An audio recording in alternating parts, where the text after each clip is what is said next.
मोठी बातमी समोर येते। अभिनेते राहुल सोलापूरकर यांनी माफी मागितलेली आहे।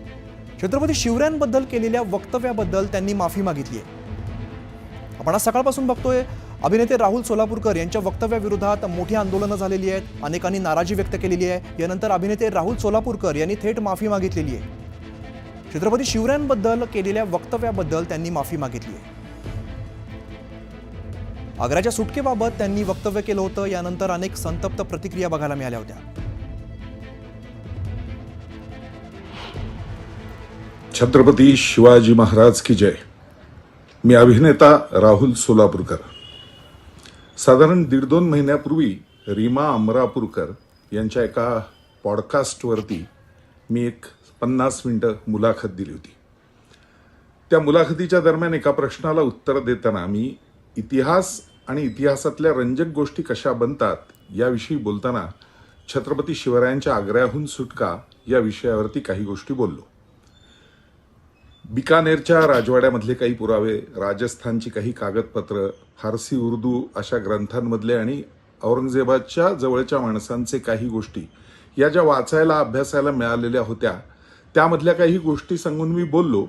आणि हे बोलताना महाराजांनी कोणाला रत्न दिली, कोणाला पैसे दिले, काय काय केलं हे सगळं याचं फक्त एकत्रीकरण करताना महाराजांनी इतर लोकांना औरंगजेबाच्या जवळच्या कशा पद्धतीने आपल्या बाजूला वळवून घेतलं आणि तिथनं स्वतःची सुटका करून घेतली हा विषय मांडताना मी लाच हा शब्द वापरला।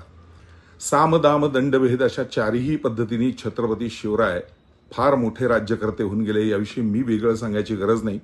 किंबहुना छत्रपती राजर्षी शाहू महाराजांची भूमिका मी अत्यंत व्यवस्थितपणे पार पाडली होती, अत्यंत नेकीनं सगळा इतिहास अभ्यासून।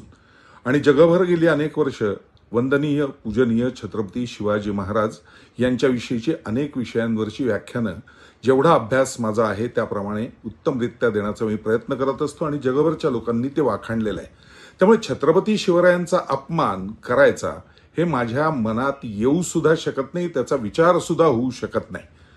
कुणीतरी फक्त त्या पॉडकास्टमधली 2 वाक्य काढून महाराजांनी लाच दिली असा हा बोलला असं म्हणून त्याच्यावरनं जे काही संपूर्ण गदारोळ उठवायला प्रयत्न केला आहे, माझं असं प्रामाणिक सांगणं आहे यातला कुठलाही हेतू माझा महाराजांचा एवढासा सुद्धा नखबर सुद्धा अपमान करण्याचा नाही।